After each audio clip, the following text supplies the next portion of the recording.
este momento espacio para las preguntas que quieran hacer, digamos, todos los participantes. Mientras se van realizando las preguntas, bueno, quiero invitar a Cristian a que también abra micrófono y abra cámara para estar presentes. Quiero comentarle una pequeña observación. Uno de los participantes, Richard, hace una observación que me parece que no es menor, que habla de la importancia del lenguaje y cómo el lenguaje genera realidad. Entonces, hace una observación que dice, hola, tengo la sensación de haber escuchado a ambos expositores. Hay un ruido de auto por ahí que está sonando. No sé si pueden tener el micrófono tal vez apagado mientras no vayan a hablar para evitar que se nos cuele algún ruido. Vuelvo a leer, digamos, los aportes de Richard. Dice, hola, tengo la sensación de haber escuchado a ambos expositores decir contagio. Debería ser transmisión.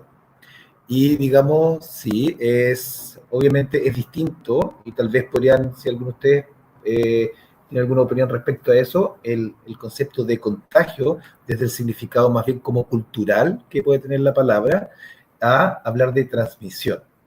Y por otro lado, también Richard comenta, sería más adecuado hablar de persona que vive con VIH más que portadora. También como las diferencias entre el, digamos, portador como alguien que lleva algo y que tal vez tiene una causalidad en, digamos, la transmisión. O, como se llama el concepto contagio. Eso. Voy a ir tomando algunas preguntas. Ustedes pueden irlas tomando como quieran, quien quiera irlas respondiendo, y podemos también abriendo un diálogo. Primera pregunta, dice, ¿cuál es el impacto que tiene... no sé si alguien tiene el micrófono abierto, estimades, porque se escucha ruido de fondo.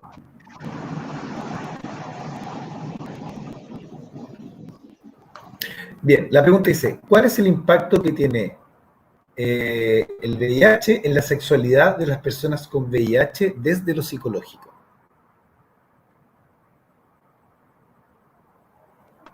Cristian, si quiero, puedo partir yo, no sé. Adelante. Sí, primero que todo, hacerme cargo de la primera observación que hace nuestro, no me acuerdo el nombre. Richard. Tiene razón, y esto también involucra una forma también de, a lo mejor, ir reconstruyendo cierto lenguaje.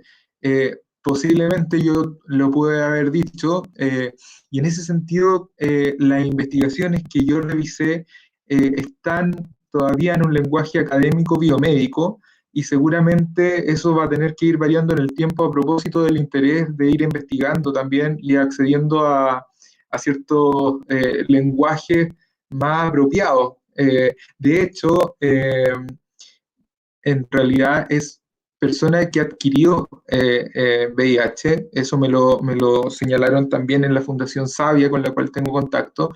Entonces es posible que yo haya podido hablar de infectado, pero también tiene que ver con los papers que hablan en ese lenguaje. Entonces, todavía pareciera ser que hay que hacer como cierta como traducción entre lo que es un paper académico desde un enfoque tal vez más centrado en lo biomédico a algo más psicosocial. Entonces, asumo eso y es una oportunidad de mejora en ese sentido. Estoy seguro que para todos nosotros lo va a ser.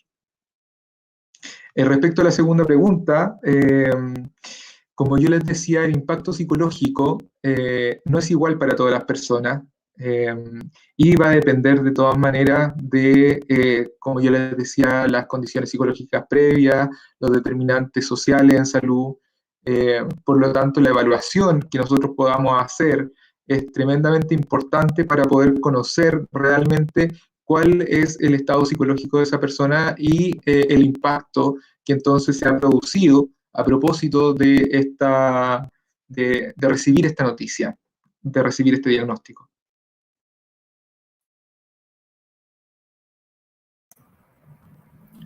Gracias, Cristian. Diego, ¿algo que quisieras aportar a la pregunta?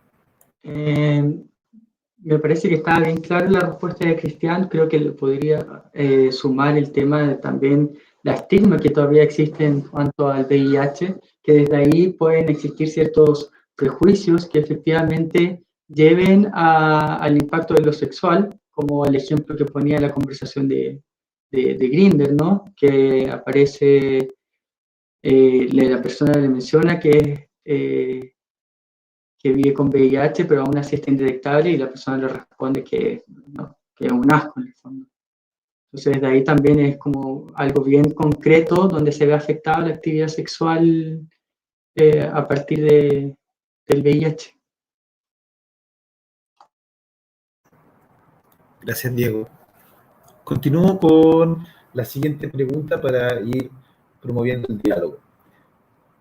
Marjorie Aravena dice: hola, pensando en las pocas opciones que hay desde la salud pública para acompañar a quienes viven con VIH, ¿cuál es el rol que juegan las organizaciones en este sentido? Bueno, no sé si Diego quiere decir algo. Dale, después respondo. Hay organizaciones, hay ONG que tienen un rol bien importante en términos de cierto cuidado, de entregar psicoeducación, pero son ONG en el sentido de que no tienen un apoyo estatal propiamente tal, y que mi perspectiva, la perspectiva de las personas con las que yo he podido conversar respecto a este tema, que están involucrados en ONG, tiene que ver con que es necesario que la sociedad civil también sea capaz de poder ser una red de apoyo frente a esto y no solamente pensar que las ONG van a hacerse cargo de esto, porque finalmente todos somos parte de una red social y deberíamos ser integrados. El Estado, por su parte, ha dado lineamientos en el plan de VIH. No obstante, como yo les decía, no hay estrategias propiamente tal que se difundan o grupos de trabajo estatales que generen política en términos del cuidado de salud mental en estos pacientes. Eso, no sé si Diego quiere decir algo. Al final quedan las organizaciones de la sociedad civil asumir el trabajo que muchas veces no asume el gobierno, que es efectivamente promover mayor educación sexual en las personas y gestionar actividades en post-T. Puedo hablar desde la experiencia desde MOMS, que es un movimiento por la diversidad sexual que efectivamente hace campañas de testeo para poder ampliar el espectro de diagnóstico y además también de repartición de condones en puntos donde hay, ya sea de cruising, para promover la salud sexual finalmente. Al final, como que cumplen, se va como subsidiando finalmente.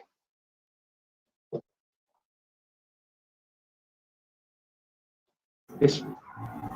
Gracias, Diego. Gracias, Cristian. A mí, antes de continuar con las preguntas, me gustaría tal vez meter un poquito la cuchara con respecto a la pregunta que hace Marjorie y aportar tal vez desde mi rol como director de una institución de psicoterapia. Y la verdad que recojo el guante con lo que preguntas, Marjorie. Y esta es una opinión muy personal con respecto a lo que tú dices. Yo en lo personal considero que es fundamental partir por las campañas de desestigmatización con respecto al concepto del VIH y lo que es vivir con VIH. ¿Por qué lo pongo en esos términos? Porque cuando leía tu pregunta y rápidamente explotó mi cabeza y me imaginaba cómo sonará si uno publicitara como onda terapia para las personas con VIH. Y en lo personal, a mí también se me despertó como la sensación de cuánto tal vez eso también está discriminando desde el lugar de estar como individualizando y poniendo un punto como esta población.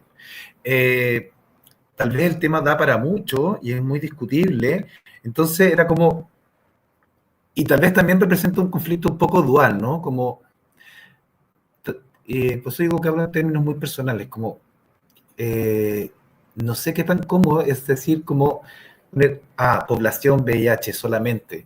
Si bien desde la conceptualización, como poder describir un fenómeno, o sea, está bien el uso del concepto, pero también pensando con otras variables, y ahí tomando algo que mostraba Cristian, que es no solamente quedarse en la portabilidad del VIH, sino que también hay una realidad social, y aquí tomando algo que dijo la Paulina antes, ¿no? Como que también hacía referencia a lo trans, como no solamente quedarse focalizado en lo trans en un apoyo psicoterapéutico, sino que también abrirse a observar más allá de lo trans.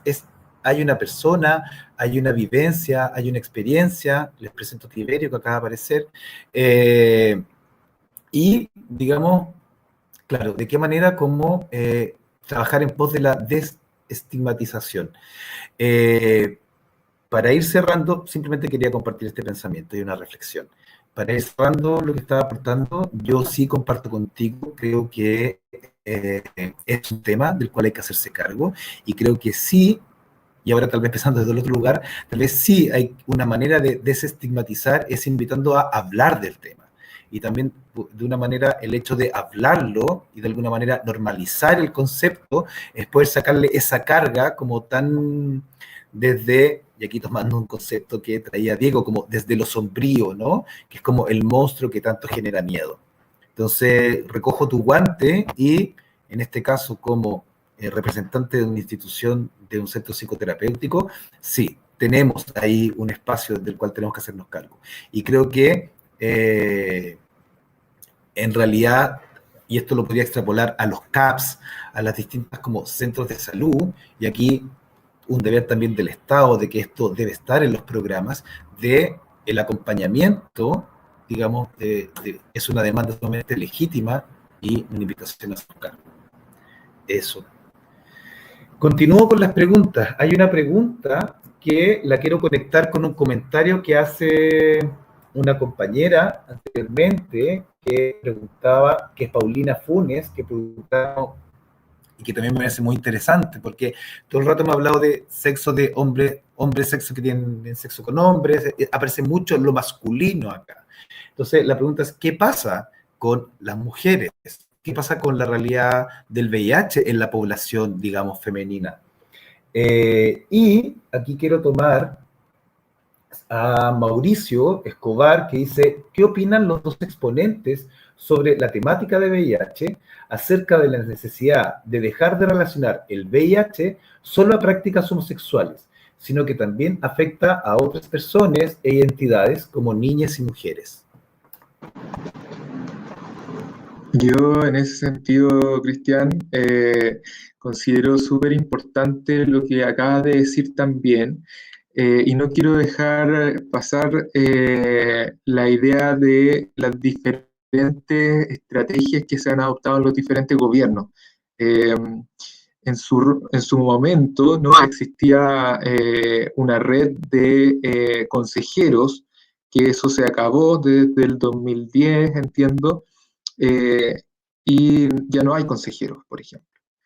Por lo tanto, también no es inocuo, no es neutral las definiciones que se realicen por cada gobierno como estrategias para poder trabajar sobre esta temática. Y respecto a las personas, otras personas que viven con VIH, efectivamente son los hombres que tienen sexo con hombres los que están en mayor proporción afectados. No obstante, efectivamente hay niños, adolescentes y mujeres que yo creo que están más invisibilizadas, producto de lo que estamos hablando finalmente, mitos, desinformación, prejuicio, estigmatización y discriminación. Sobre mujeres que viven con VIH, uno podría pensar que ya hay una discriminación intrínseca por ser mujer, que es todo lo que nosotros estamos viendo en realidad con el machismo. Por lo tanto el foco no está sobre las mujeres, y los cuidados sexuales también de las mujeres, que básicamente tienen que ver con el PAP, con el cáncer cervicouterino, pero de la salud sexual de las mujeres hay poco en realidad, de la implicancia psicológica. Por ejemplo, ayer pensábamos con una colega respecto a el impacto psicológico de tener virus de papiloma humano, por ejemplo, en mujeres que tienen que operarse o que entran en procesos de cáncer. ¿Qué pasa con la salud sexual en términos psicológicos, ¿no? Y de eso hay muy poco, y gubernamentalmente hay muy poco, y es una tremenda oportunidad, yo creo, para los psicólogos y a los profesionales de salud mental en general, poder mirar este fenómeno y poder intervenir sobre eso.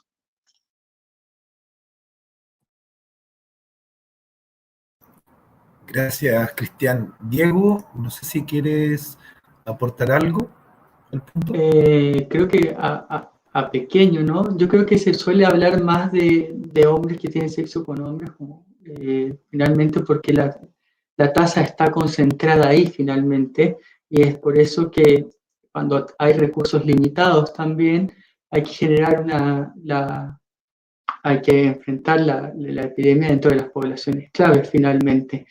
Y de pronto ver cuáles son las principales problemáticas que tienen las mujeres. Eso no quiere decir que no van a estar viviendo con VIH, pero de pronto, como mencionaba Cristian, hay una gran parte de un tema que no se aborda dentro de la salud pública de las mujeres, que es la salud sexual no reproductiva, y que afecta a mayores niveles de mujeres. Y desde ahí que también debiese estar el foco, más que de pronto en enfermedades de VIH, ¿no? Pensando que estamos en un país donde los recursos son bastante limitados y la salud no es no es una prioridad finalmente.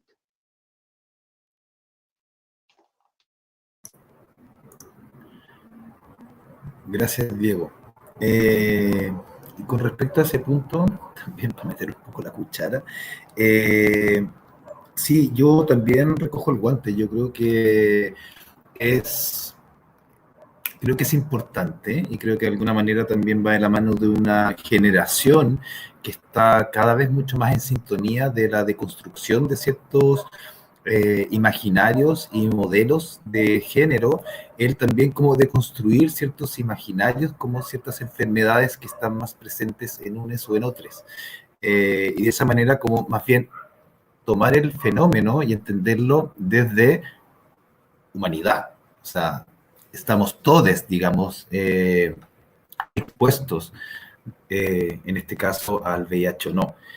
Y creo que eso es sumamente importante. Y creo que una manera de partir como generando ese clic y ese cambio es a través del discurso y a través de cómo yo profesional, digamos, también lo presento, lo planteo, etcétera. Mi opinión. Continúo con las preguntas, estimadas. Dice Camila Acevedo, para ti, Cristian. Dice, Cristian, ¿podrías profundizar un poco sobre el concepto de crecimiento postraumático?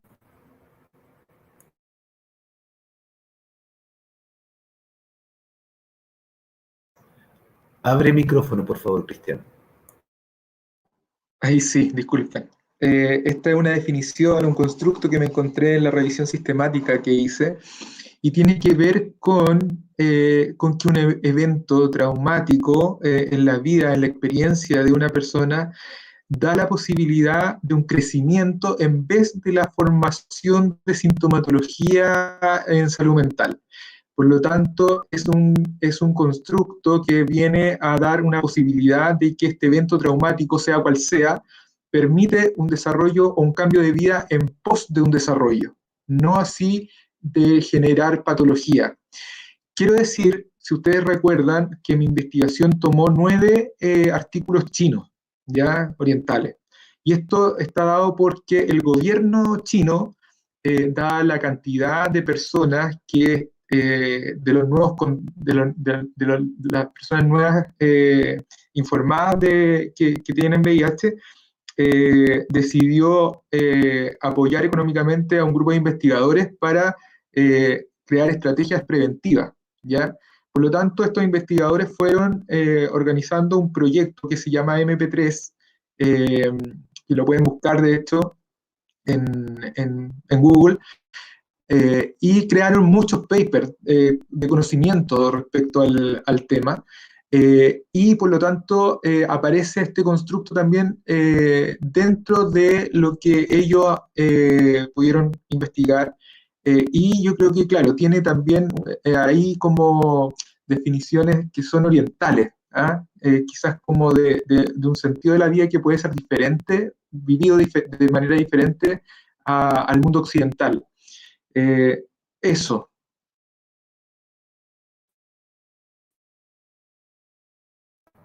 Perfecto. Muchas gracias, Cristian, por tu respuesta. Eh, Diego Milena te manda flores, dice, me gustó mucho la última ponencia, muy interesante. Así que, flores para ti. Continúo con la siguiente pregunta. Marco Montalva comenta, dice, respecto al tipo de atención psicológica, ¿qué recomendarían a nivel de como intervención grupal o individual? Ventajas de cada una.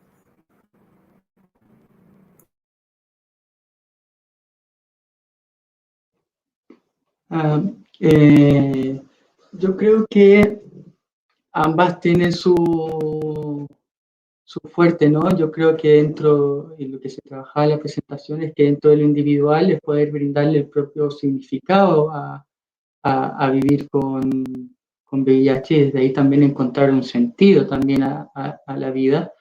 Pero el encuentro con pares también es súper importante porque también en el reflejo implica también ver personas que pueden desarrollar su vida bien. Muchas veces hay mucho temor en el diagnóstico y hay muchas dudas, hay mucha ansiedad, y ver que una persona ha podido ir resolviendo quizás muchos de los temores que se abordan en este encuentro, ayuda también a poder bajar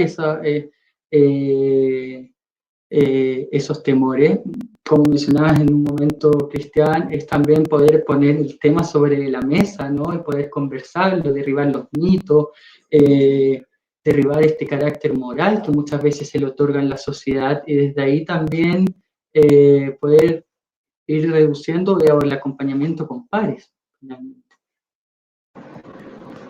Complementando lo que estaba diciendo Diego, existen agrupaciones, por ejemplo, en el Hospital San Borja Herrerán, donde hay grupos de apoyo, y por lo tanto pertenecer, sobre todo si se está excluido socialmente, pertenecer a un grupo y a una red de apoyo, lógicamente que eso ya fomenta la posibilidad de tramitar lo que decía Diego, ¿no? Angustias, temores, dudas, confusiones respecto al tema en un grupo donde se está viviendo algo, ¿no? Que es compartido, y que pueden haber experiencias, que puede conversarse libremente, y ojalá que también nosotros en nuestro rol terapéutico, no solamente en la consulta privada, pero que difundamos esta información, podamos hablar de esto, los que hacemos docencia, con nuestros estudiantes, porque muchos de ellos se van a encontrar también con pacientes, hombres, mujeres, niños, que pueden estar viviendo un proceso de esta característica.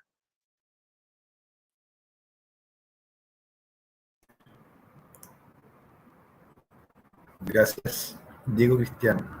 De nuevo para meter la cuchara. Me siento un poco patudo.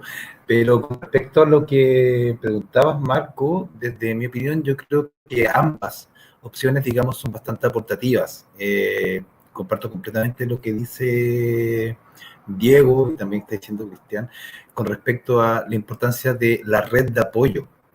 Y de alguna manera, si bien la terapia individual acompaña en lo que es la elaboración individual y de los procesos de duelos que pueden estar asociados, y la resignificación que también implicaría de forma individual, Pero en la terapia grupal o el trabajo en grupos implica también como de alguna manera desmitificar y trabajar los mitos que están asociados y que dentro de lo que es el VIH, y de alguna manera también como visibilizar de que ser portador de VIH, estar viviendo con VIH, en el fondo, hoy en día con los tratamientos de retrovirales, la verdad que y como lo dijo Cristian en un principio, hoy en día es una enfermedad, se convierte en un estado simplemente crónico. Las estadísticas también demuestran que, digamos, el VIH hoy día es mucho menos nocivo a nivel como de si uno porta alguna patología, que no me gusta la palabra, pero, por ejemplo, que tener diabetes.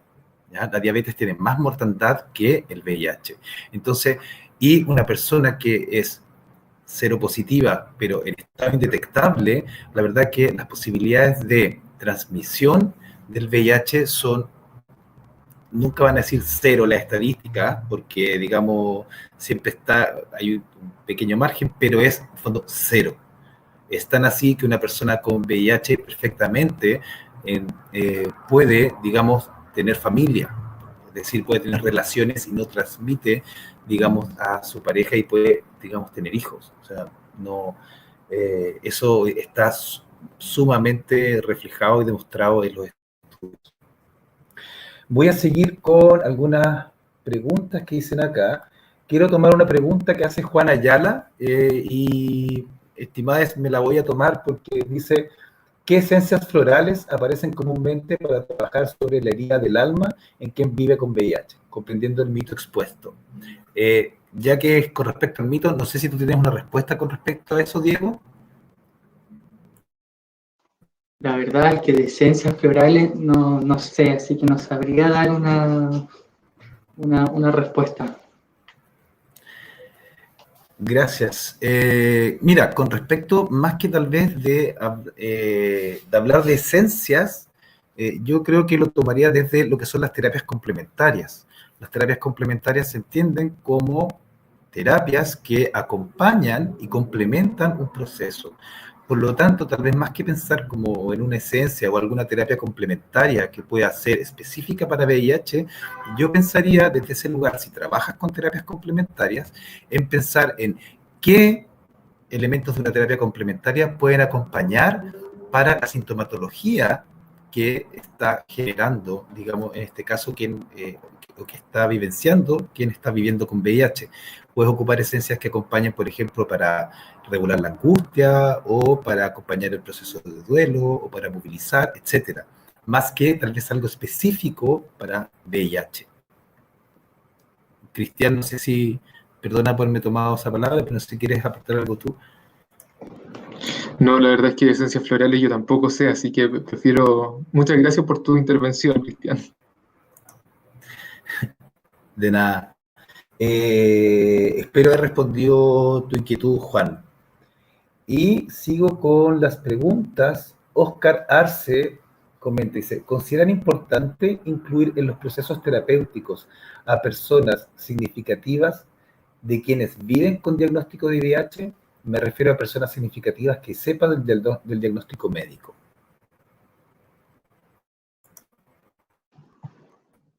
En ese caso, yo creo que va a depender mucho del encuadre, ¿no? Particularmente creo que es importante que si una persona tiene dudas, un familiar, un amigo, la pareja tiene dudas, de poder obviamente poder incluirla y poder enfrentar esos miedos y esas angustias también con esa persona. Tenemos que entender que incluso nosotros, así como ha quedado demostrado acá, podemos tener de repente o ocupar ciertos lenguajes que para el otro podrían llegar a ser ofensivos sin que esa sea la intencionalidad. Por lo tanto, es claro que eventualmente podrían generarse desajustes en la familia, en la pareja, donde esta persona pueda sentirse discriminada, pasada a llevar, y hacer una intervención en ese tipo creo que podría ayudar mucho. Pero creo que también dependiendo del encuadre que cada terapeuta ocupe. Yo soy de la idea de que es importante que la red de apoyo en ese sentido esté disponible y cumpla una función protectora. Eso.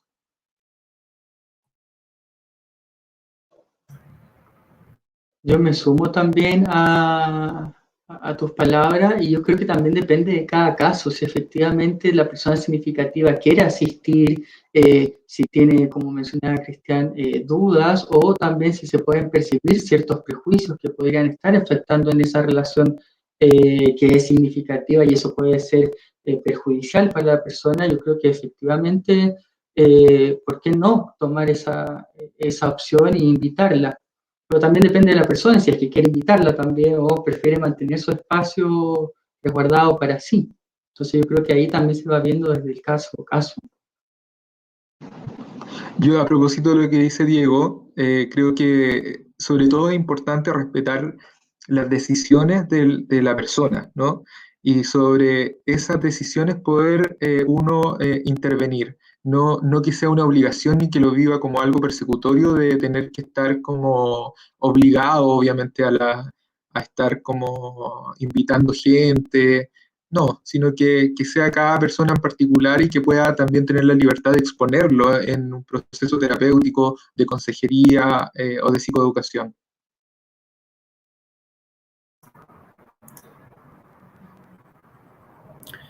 Perfecto. Muchas gracias por sus respuestas. En pos del tiempo y no hay más preguntas, sí hay agradecimientos por las respuestas que han dado, muchos agradecimientos por las ponencias, muy interesantes, y entonces invito a que tal vez empecemos a hacer el cierre de este seminario de hoy, con lo cual les doy la palabra a cada uno de ustedes si quiere decir algunas palabras para ir cerrando su ponencia, y de ahí yo dar paso al cierre total del seminario.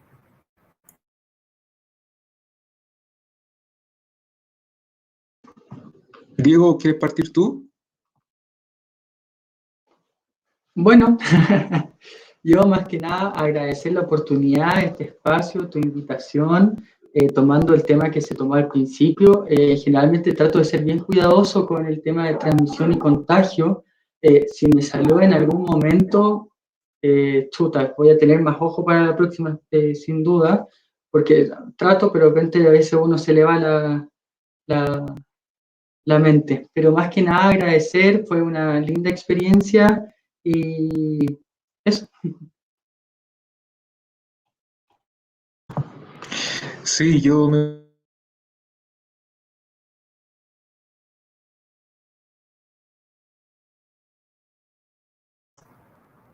Cristian, te congelaste. Justo estás hablando. No sé si estás hablando ahora, pero en este momento estás congelado. Si no estás pudiendo hablar, si quieres me puedes mandar un WhatsApp y me lo... Ahí apareciste, Cristian. Ahí volví. Sí, ahí volviste, dale. Ahí, perdón. Ahí volví. No, yo les decía que me uno a lo que estaba diciendo Diego, y si nosotros hacemos como una evaluación transversal de las tres ponencias, la verdad es que hay muchos acuerdos y hay muchas similitudes entre lo que presentó Diego, entre lo que presenté yo, y yo creo que la invitación es poder, ya se ha dicho, a hablar del tema, a informarse del tema, si nosotros como terapeutas tenemos pacientes que estén viviendo con VIH, de poder explorar sin miedo también lo que hay que explorar, porque muchas veces los pacientes se pueden aliviar mucho si uno hace preguntas que en realidad son necesarias de hacer y que muchas veces por temores nuestros de no perjudicar, de no dañar, a lo mejor asumimos ciertas cosas que no, son importantes no asumirlas. Te agradezco, Cristian, la invitación. La verdad es que ha sido una experiencia súper interesante y quedo súper abierto también a las personas que quieran contactarse conmigo de poder responderle.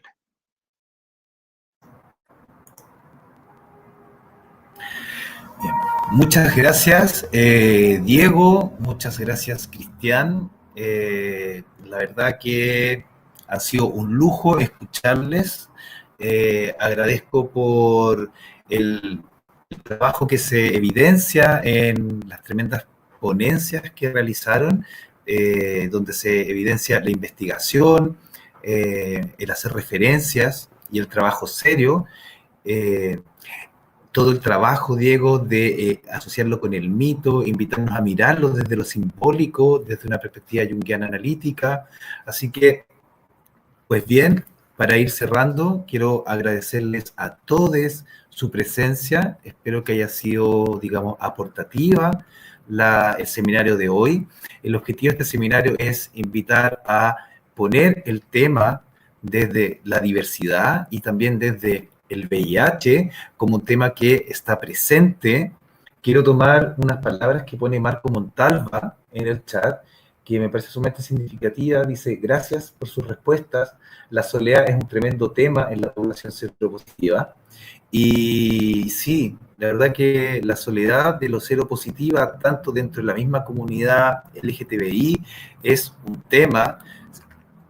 Hoy en día existe y es real la estigmatización dentro de la sociedad y dentro de la misma sociedad y comunidad LGTBI. Por lo tanto, como terapeutas, es nuestro, tal vez voy a ocupar una palabra que no sé si cae bien, pero yo lo entiendo como, en lo personal, para mí es un deber el visibilizar y el normalizar, digamos, algo que simplemente es un estado, el estar viviendo seropositivo, y que, digamos, con todo el estigma que trae, ya en sí genera un tremendo impacto.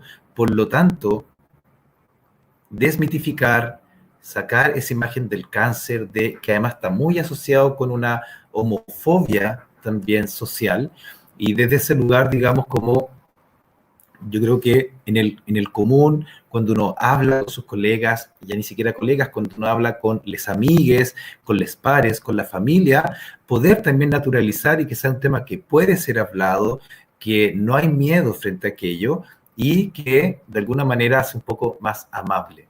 Entonces, siendo esas mis palabras de cierre, una vez más les agradezco a todos.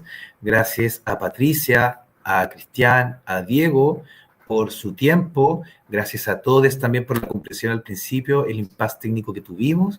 Y bueno, este seminario va a quedar en nuestro canal de YouTube disponible. Así que, sin más, les deseo un muy buen resto de fin de semana. Además, que estén bien en estos momentos críticos que estamos cruzando. Y eso, un abrazo a todos y que tengan un muy buen fin de semana. Y gracias por participar. Adiós.